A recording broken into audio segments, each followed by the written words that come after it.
সুপ্রিয় দর্শক, আসসালামু আলাইকুম। আমি Mohammad Anwar, advocate Bangla supreme court. আমি সুপ্রিম কোর্টে নিয়মিত আইন প্র্যাকটিস করি। এখন আমি আলোচনা করব, যদি কোনো ব্যক্তি বিদেশের অবিবাহিত সনদের প্রয়োজন হয় তখন সে কী করবে। এসব বিষয়ে আমাকে অনেকে প্রশ্ন করছে, যার কারণে আমি এই ভিডিওটা করতে বাধ্য হলাম। এখন আপনাদেরকে যেটা করতে হবে সেটা হচ্ছে, যারা বিদেশে অবস্থান করেন তাদেরকে একটা সনদ লাগে, সেটা হচ্ছে অবিবাহিত সনদ। সেই সনদটাকে আপনারা কীভাবে নেবেন আমি সেই বিষয়ে আপনাদেরকে ধারণা দিব। আমার অ্যাডভোকেট আনোয়ার চ্যানেলে যারা সাবস্ক্রাইব করেছেন তাদেরকে অসংখ্য ধন্যবাদ। যারা এখন সাবস্ক্রাইব করেন না, দয়া করে সবাই সাবস্ক্রাইব করবেন।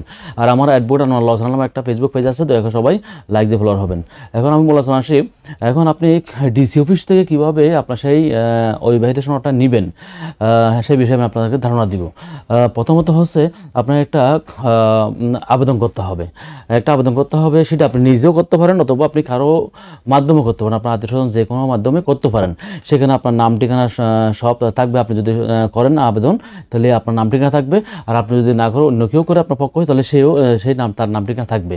এখানে আপনার ঠিকানা, তারপর মোবাইল নাম্বার সব কিছু থাকবে। ওখানে একটা আবেদন ফর্ম করতে হবে, সেটা কম্পিউটার টাইপ করে করতে পারেন।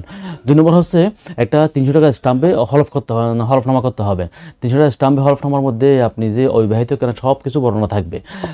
আপনি যদি সরাসরি করেন তাহলে আপনি হলফনামা দিবেন, আর যদি আপনার পক্ষ হয়ে কিছু যদি হলফনামা করে তাহলে সে বলবে যে মানে আপনি যে অবিবাহিত, আপনার নাম ঠিকানা মোবাইল নাম্বার সব কিছু, বর্তমান ঠিকানা সব কিছু ওখানে হলফনামায় থাকবে এবং সেটা নোটারি করতে হবে। 3 নম্বর হচ্ছে একজন যদি আপনি ইউনিয়ন পরিষদে বাড়ি হয় তাহলে চেয়ারম্যান কর্তৃক একটা অবিবাহিত সনদের একটা সনদ নিতে হবে। সেখানে আপনি যে ভালো মানুষ, আপনার মানে সব কিছু ঠিকঠাক আছে, আপনার অবিবাহিত, মানে আপনি চারিত্রিকভাবে খুব ভালো মানুষ, এইসব বিষয়ে সব কিছু একটা সে চেয়ারম্যানে একটা সনদ দিবে। যদি আপনি কাউন্সিলরের আন্ডারে হন, যদি কোনো পৌরসভা অথবা সিটি কর্পোরেশনের ভিতরে হন, তাহলে একটা ওয়ার্ড কাউন্সিলর থেকে আপনি সে নাগরিক সনদটা নেবেন। সেখানে অবিবাহিত সনদ এটা কিন্তু ইংলিশে হতে হবে, ইংলিশে নেবেন। সেখানে আপনার নাম ঠিকানা বর্তমান ঠিকানা সব কিছু থাকবে এবং সেখানে আপনি যে অবিবাহিত সেটা একটা উল্লেখ থাকবে। তাহলে 3টা গেল। 4 নম্বর হচ্ছে আপনার এনআইডি কার্ডের ফটোকপি থাকতে হবে। 5 নম্বর হচ্ছে আপনার পাসপোর্টের ফটোকপি। তাইলে এই 5টা গেল মূল জিনিস। 6 নম্বরে এসে আপনি ডিসি অফিসে যে আপনি আবেদন করবেন অবিবাহিত সনদের জন্য, সেই অবিবাহিত সনদের একটা ফি আছে, 700 টাকা ফি। এটা ব্যাংক ড্রাফটের মাধ্যমে করতে হয়। সেই 700 টাকা ফিটা আপনার ব্যাংকে জমা দিতে হবে, বাংলাদেশ ব্যাংক অথবা সোনালী ব্যাংকে জমা দিতে হবে। এবং এটার সাথে একটা ভ্যাট এবং উচ্চকর আছে। ভ্যাট হচ্ছে আপনার 105 টাকা আর উচ্চকর হচ্ছে 70 টাকা। এগুলো কিন্তু ব্যাংক ড্রাফটের মাধ্যমে দিতে হবে। তাই 3টা জিনিস, 700 টাকা ডিসি অফিসের আবেদন ফর্মের টাকা, আর সাথে ভ্যাট আর উচ্চকর, তাহলে 3টা জিনিস দিতে হবে। আবার সর্বশেষ যেটা হচ্ছে এলআর ফান্ডের টাকা 3000 টাকা জমা দিতে হবে ডিসি অফিসে। যে আপনি অবিবাহিত সনদের জন্য আপনি দরখাস্ত করবেন, সেই দরখাস্ত আগে এলআর ফান্ডের টাকাটা 3000 টাকাটা এটা কিন্তু ফরেন নিত, ইনভেস্টিগেশন ফরেন নিত, কিন্তু এখন ডিসি অফিস সেটা সিদ্ধান্ত নিয়েছে আগে নিয়ে নেবে। সো এখানে তাহলে এলআর ফান্ডের টাকা 3000 টাকা সেটা ব্যাংকের মাধ্যমে জমা দিতে হবে। সেটা উত্তরা ব্যাংক আছে, উত্তরা ব্যাংকের মাধ্যমে ওখানে গেলেই হবে। আমি ডিসি অফিসে এলআর ফান্ডের টাকা জমা দিব। তাহলে সেই এলআর ফান্ডের টাকা 3000 টাকা জমা দিয়ে আপনার একটা সেট হবে। এটা পুরো একটা সেট করবেন 9টা জিনিস। প্রথমত হচ্ছে আপনার একটা আবেদন ফর্ম, দ্বিতীয় হচ্ছে আপনার একটা ওই যে 300 টাকা স্টাম্পের হলফনামা, 4 নম্বর হচ্ছে আপনার চেয়ারম্যান অথবা কাউন্সিলর কর্তৃক সনদপত্র, 4 নম্বর হচ্ছে আপনার এনআইডি, 5 নম্বর হচ্ছে আপনার পাসপোর্টের ফটোকপি, তারপর 6 নম্বর হচ্ছে আপনার 700 টাকার একটা ব্যাংক ড্রাফের টাকা ডিসি অফিসে যে আপনি আবেদন করবেন, এটা 700 টাকা ফি চালানোর মাধ্যমে।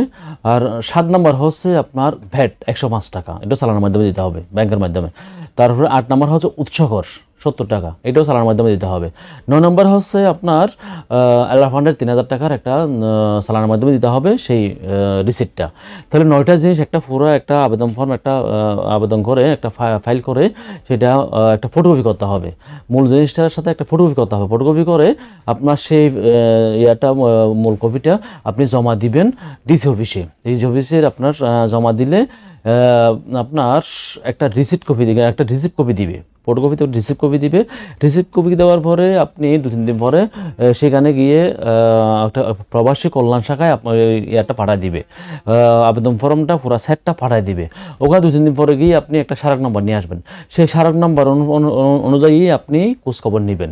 তাহলে এখন এই প্রবাসী কল্যাণ শাখা কী করবে, এটা এসবি শাখায় এত পুলিশের কাছে পাঠায় দিবে, এটা ইনভেস্টিগেশন করার জন্য।